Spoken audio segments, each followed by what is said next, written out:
Hello, CX Arabia. We have an amazing guest today. Hi, Blake. How are you? Hi, Maher. How are you? All as well. So, just to introduce you to our audience, Blake, you have done an amazing work for the past 19 years plus in the customer experience world. You have authored three books: More is More, The Customer of the Future, and the recently launched book is The Eight Laws of Leadership of CX, which is just launched recently.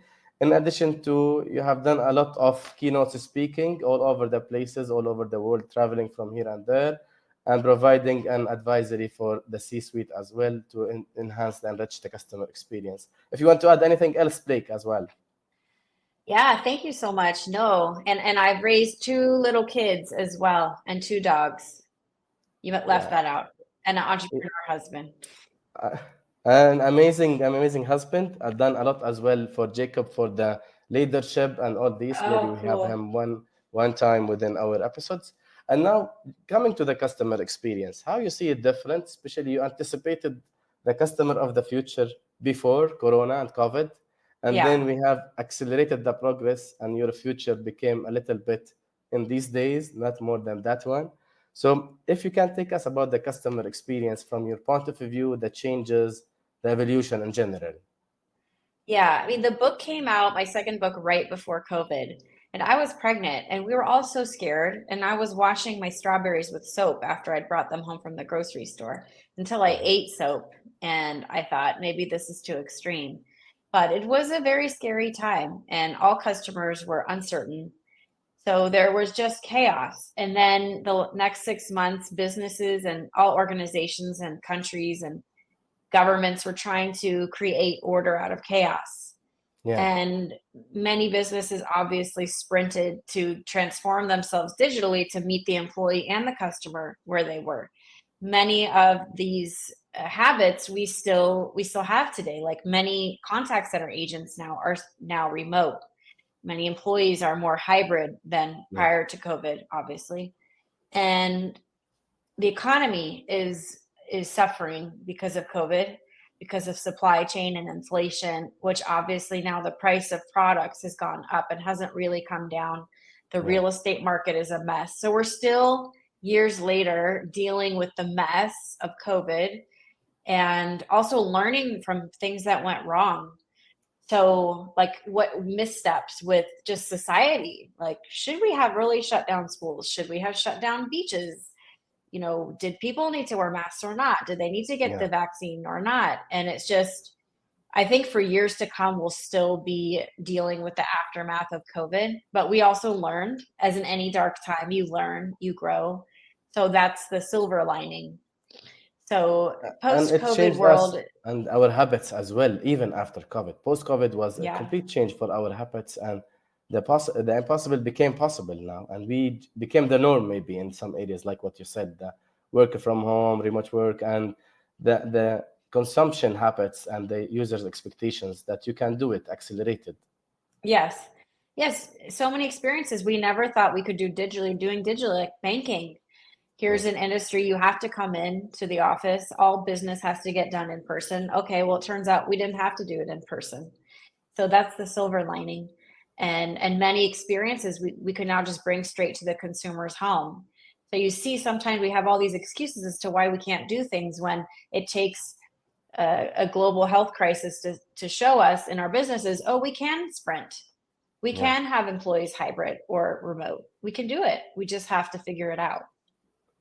Excellent. I have one comment. Recently, I was noticing that a lot of corporates today, post COVID, post the changes, they have done a massive change, yet they are not able mentally to cope with the change to sustain the progress. So, Hmm. for example, new banks are eating the normal banks, except for the legacy business like corporate, high wealth customers, but they are eating the market share. So, how the corporates can be flexible enough to cater with these changes, to sustain the changes, to what you said, overcome, as what you said, the excuses of we cannot do it and have it. What shall we do to this leadership or to these organizations so they can move it? Maybe this is with the new book as well, right? Yeah, exactly. I have this new book, and it's the 8 laws of customer focused leadership. And one of the laws is about create your strategy, but then stick to it and continue to reorient the business back to that goal. Because, yes, it's easy to get distracted. most companies are not customer centric, because making the Yeah, decision that's better for the customer rather than the short-term profits, doing that all day, every day, every employee doing that and doing it for years on end, it takes a really big culture shift. So I think that most executives and boards are just not willing to forego their short-term thinking. But exactly. if we can hold two opposing ideas in our mind at the same time, which is I need to get my house in order today and take care of customers today, I also need to plant seeds for tomorrow for growth. And we all have Yeah, that in our own lives. We're all putting out fires today, taking care of everything on our desk, while also thinking, well, where do I personally want to be in a year, in 3 years, in 5 years, in 10 years? What's my vision for my life and my family? And it's the same for yeah. businesses. And you have to have that future vision. And then if you don't have a C level that's going to push for that, advocate for it, especially the CEO, it's very hard to Exactly. make change happen because middle management cannot drive that culture. It has got to be from the top, which is why I wrote the book for leaders to drive that. Excellent, excellent point. And just to hold on, maybe on to stop on this point from the top. So sometimes we have a problem with the top level and the shareholders. The shareholders will give you the targets; those the top level are achieving their targets. So they don't see the need to expand and go beyond the targets to the shareholders. Maybe that's why sometimes we need to have this mindset or this book even to the shareholders, so they can force the culture to be from C-level and down to the organization. So how we can ensure that those people have to influence the overall culture of an organization? What shall we do as a normal employees, I would say, regardless of the level? Because if you are not in the top, you will be an employee that you need to influence your boss and the boss of the boss, sometimes the shareholders. Is there any tips that we can have, Blake, just to move on? Yeah, one of the laws, the first one is customer experience mindset.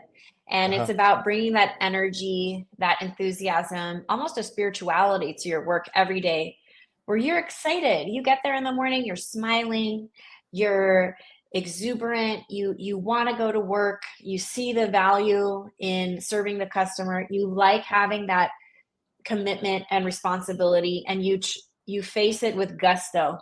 In Uh-huh. English is the word gusto. And that's really all you can do, because you can't always control what's happening around you. You can only control what you bring every day. But Perfect. your energy can be contagious. So even if you are a middle manager, you can control what happens on your team, even if you're in a company of sharks. If you have Yeah. a safe island where you protect your herd and your employees, and you bring that professionalism, you can impact change, but you have to be patient, because if you're not patient, you're going to get frustrated. But Perfect. that's really all you can do. And I do tell people when they ask me, the company I work for is not customer centric, Blake. What should I do? Sometimes I have to tell them you might want to jump ship and change companies, because it is very hard for a middle manager to impact change across a legacy company that's been around for many, many years. Perfect. So what you said, that because we have a positive customer-centric mindset and approach, it will be contagious and we will need to be patient. So this will be roll over the organization, hopefully with time. Else, as what you said, jump the ship and then you can find a place that will help you to achieve it. Yeah, But or appreciate you.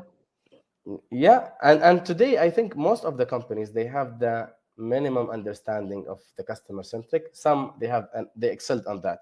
Do we have any examples on how a customer-centric organization became a customer-centric organization, although they are from a legacy a business, they don't have it? I'm sure you have a lot of examples how the shift is changing and how they just witnessed the ROI on that one. Yeah, I mean, there's plenty of legacy organizations that have incubators, like innovation Hmm. incubators. Even look at like in the US, UPS or Hmm. FedEx. I mean, these are logistics companies that have had to innovate and pivot and change with the times and incorporate digital and change. Even like now you see the trucks driving around, they're electric. They're moving to an Yeah, electric model. Just these little things that these big companies have so many resources. So the companies that, I mean, you see them as customers every day. These are yeah, the companies that are still relevant in your lives all these years later and have been able to compete. I mean, obviously Walmart is another brand that has gone and spent billions of dollars on digital transformation. Yeah. Do you have Walmart in Saudi Arabia? No, not yet. You I don't? think they are Oh, not here. Yeah. okay. Well, maybe you have your own version of these big box retail stores that now they're doing more digital. They're getting into new spaces like healthcare and pharma, and just Mhm. really figuring out where the gaps are in the customer experience and how they can continue to be relevant in the customer's life, not fixating so much on the channels, but more on the problems the brand can solve for the customer. I like the Yes. jobs to be done framework by Clayton Christensen, the author of The Innovator's Dilemma. And Yeah. basically, what he said is that you are doing a job, your product is solving a job for a customer. What is the job to be done? And You you need have to to make feel sure that's still relevant. exactly. I need to understand from the customer perspective how they are using this, like the smoothie or the milkshake that they are using it, Ah, you why they are remember. using. Yeah, yeah, sure. The job to be done. I think one of the evolving, at least for us now. It's although it's since maybe tens of years with the professor, and now they are just creating that more and more with a framework for customer experience. We have talk about two laws of the eight laws, like customer centric, customer experience centric mindset. The other one, create your strategy that will last for a long period. What else of, if you can just give us a sneak peek about or a glimpse Yeah. about the eight laws in general? Yeah. In the book, we talk about profits. We talk Mhm. about how to think about short-term and long-term profits. We talk about metrics because if you treasure it, you'll measure it. What's measured gets improved. Mhm. Metrics are a place in the contact center world, at least, where many companies get hung up. They get stuck, and it's a problem. So we have to think differently about metrics. I want everyone to be a customer experience futurist, just like me. So there's a Yeah. chapter teaching about futurism and how to And look at the horizon for your business and for excellent. yourself as well. So those are a Looks few. amazing because I Thank think you. futurism in general is still a weakness in our region. We have some activities done, for example, in UAE, and they are done the future foresight, all these. However, other countries, they have it on a higher strategic level, not on corporate level. Like one example here, Blake, we were talking with some corporates the other day about how to develop the next 10 years plan for the branches and the shops and the other call center services. And out of sudden, the youngest one was there around 35 years old.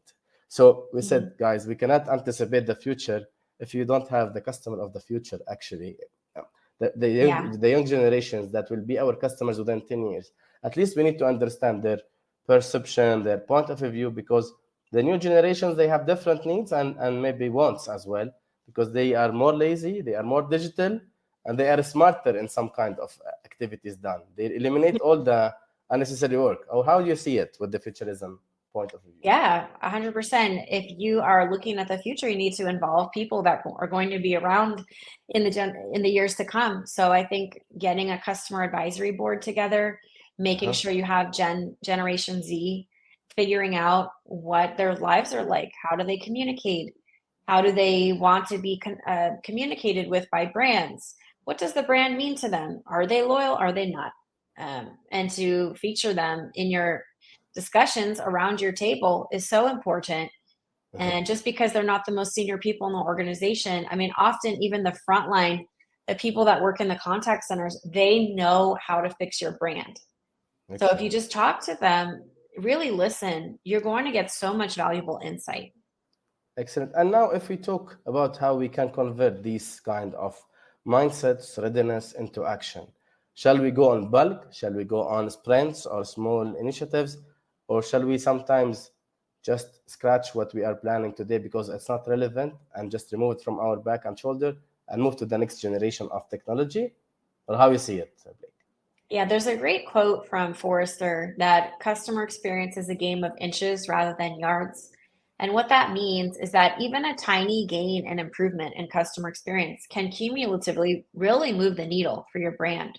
So I personally am a fan of building the wall brick by brick, just baby steps every day. I think sometimes companies they get too excited and they want to just start over. But there's so much Yeah. value and resources that I think small small uh, bets, taking little risks one at a time is Yeah. really, really important. And so calculated bets is the word I was thinking of. So I'm a fan of start small and then move to the next project. Okay, and being futuristic, I think, or within the future, it needs a lot of trials, a lot of engagement with customers, participation of customers as well, to have these innovation labs or the changes on the services. So these small bricks, what you mentioned, we can build them gradually to move from the old legacy systems or approaches to the new ones, finding a new way of calculating the ROIs and how we can have this revenue stream, as what you just mentioned before a little bit.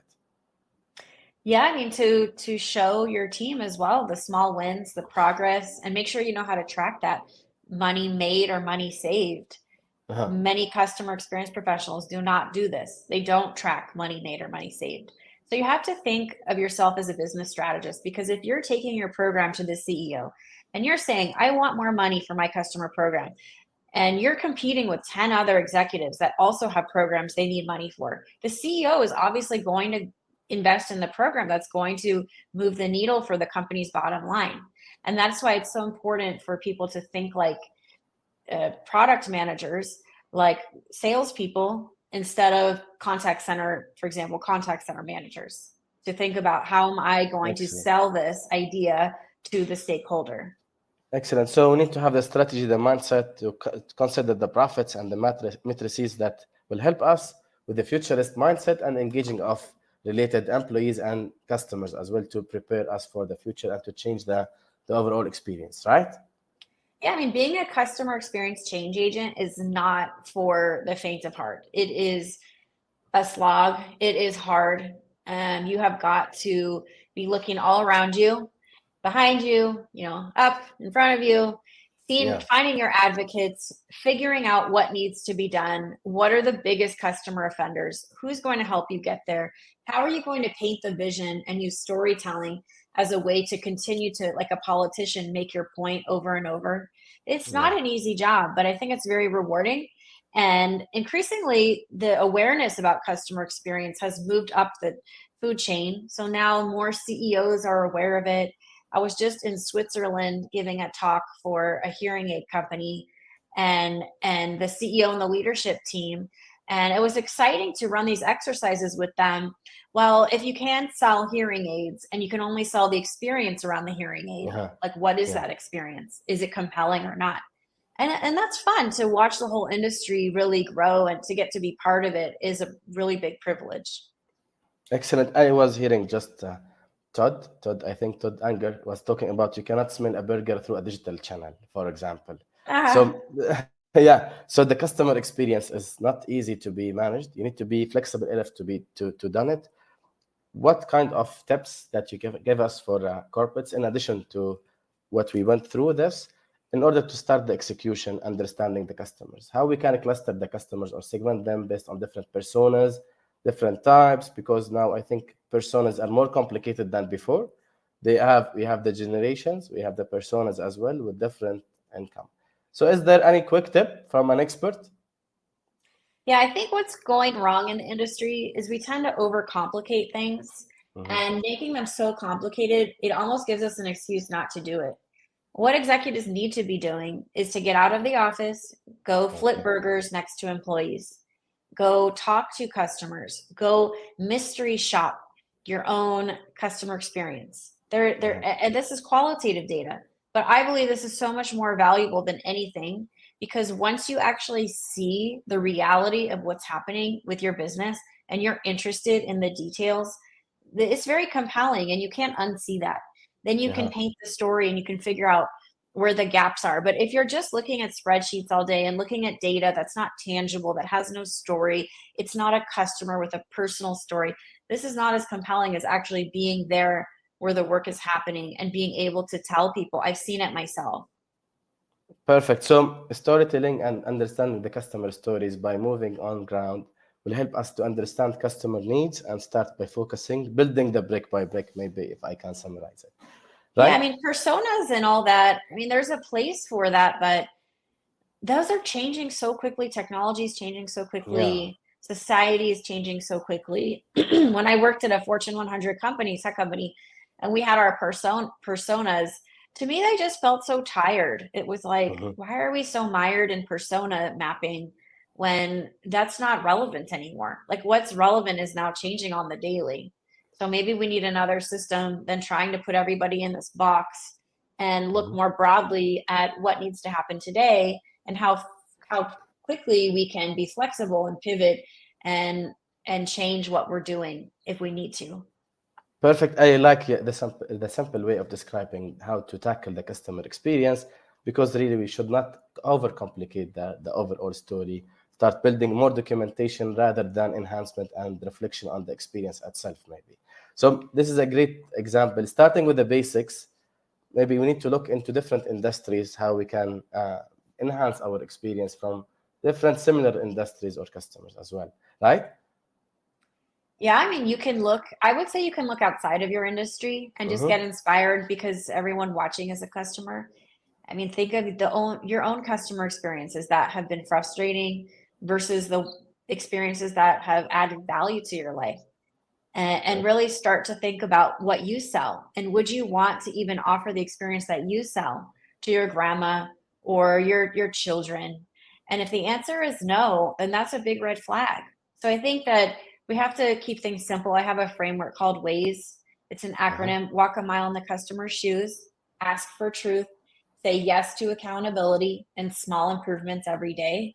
And just even the simple framework, you can workshop it with your teams and figure out, how are you walking a mile in the customer's shoes? How are you figuring out what's actually happening on the ground with employees and customers? How are you getting feedback, sourcing it, and creating a feedback loop back to engineering and product development? How are you creating a culture of where we jump up out of bed in the morning excited to come to work and serve the customer? How do we say yes to accountability? Mm-hmm. And then start working at chipping away at everything with the small improvements every day.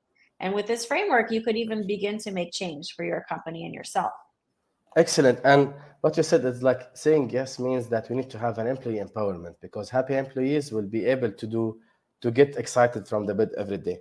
So how we can ensure that we are taking care of our employees, because they are as what they said always, happy employee, happy customer, right? So how we Mhm. can ensure our customer employee happiness, so we can ensure their customer happiness as well. Well, you don't have to go nuts with recognition, but like, Mm-hmm. for example, the former head of the contact center at Warby Parker, he did a lot of fun things to engage his contact center teams. Uh-huh. He would send them, they work from home, his agents, so he would send them a work attire, which was like pajamas and a bathrobe. Uh-huh. And for those who were in the office, he would put their names on the computers all over the office, or he'd give them special lanyards if they had a higher rank. He'd give those agents opportunities to coach other agents. He said he would always make them feel special. He never wanted to make them feel bad. So if he had negative feedback, he never would invite them into his office to give it, because he didn't want them to feel like they were going to the principal's office. These are just examples of little things to celebrate, to acknowledge good behavior, to retain your staff. And I think that we forget how far kindness can go. Uh-huh. And if Yeah. managers are more like coaches that care about their employees, employees are not getting this love and kindness and care sometimes outside of work. So if we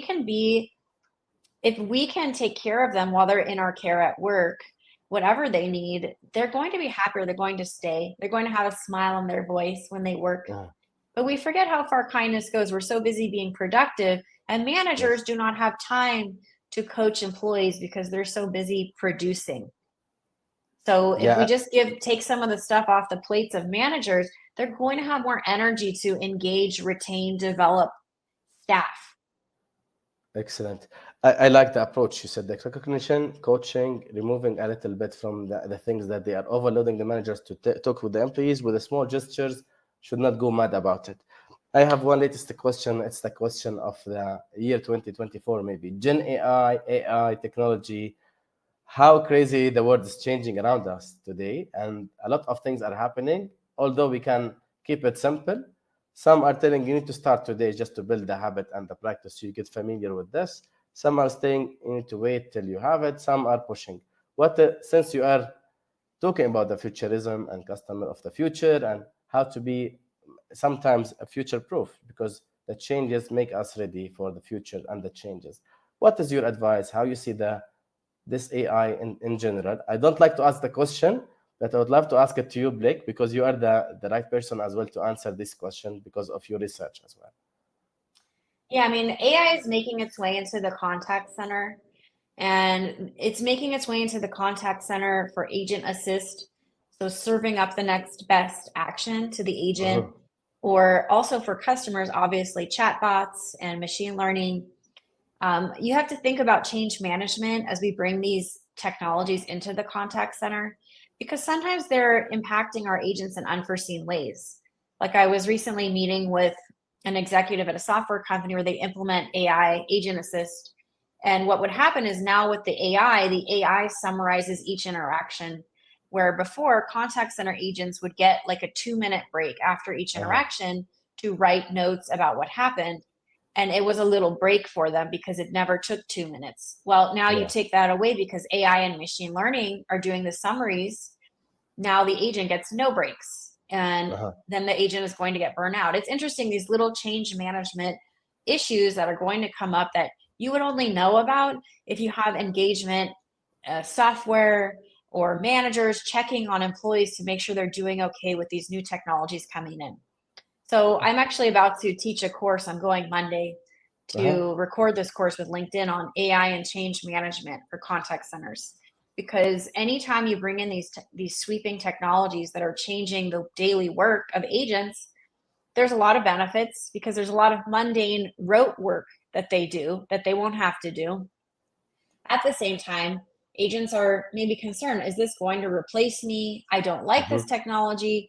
So how do we get our agents on board and make sure the technology is doing more good than harm, and create communication and management strategies to make sure, because it's easy to set up the technology. What's not easy is the people side of what's happening. Excellent. And I think we need to enrich the people skills now more, because AI will take all the easy jobs, what you said, summary and all these. So the agents will be needed to have more skills. I would love to talk about your LinkedIn courses. You started with the first one. I think you are recording another more and more now courses on LinkedIn as well, right? Yeah, I'm doing 3. I recorded one on building a customer experience technology stack. My second one is on change management and AI. And my third course is actually going to be a leadership course based on my book as a framework. I think this would be my favorite because it's a good one. It's a recent one based on your research. I think this is one of the most recent releases in customer experience and leadership. So thank you for your time today, Blake. Just before we conclude, we would love always to ask one question to our audience, how they can be ready for the customer experience, or a tip from you that they can build their skills and readiness as well. The tip I have for your audience is to embody the customer experience mindset. Customer experience mindset is a way of life. It's not just a business strategy. It's about being service oriented to those who need you, to your children, your family, your friends, and society. It's about being a good person, good ethics, holding your commitments to people, how you treat yourself, how you feel, being grateful. It's really a mindset. And I think that's what people don't realize about customer experience mindset, that it's not just it's not just a discipline. It's not just a group at your company. Customer experience is a decision. It's a decision you make every day. And it's really about the type of person you decide to be every day. Excellent. Thank you. And I would love to advise all our audience to follow you on LinkedIn. You have a podcast. You have a lot of videos and content you share all the time, which enrich and help everyone to enrich the customer experience mindset and be ready to that. Thank you for being with us, Blake, today, and looking to see you in the region soon, with providing a lot of keynotes and consultation as well. Yes, I would love to come to Saudi Arabia someday. I've never been. Yeah. Thank you. See you soon. Thank you.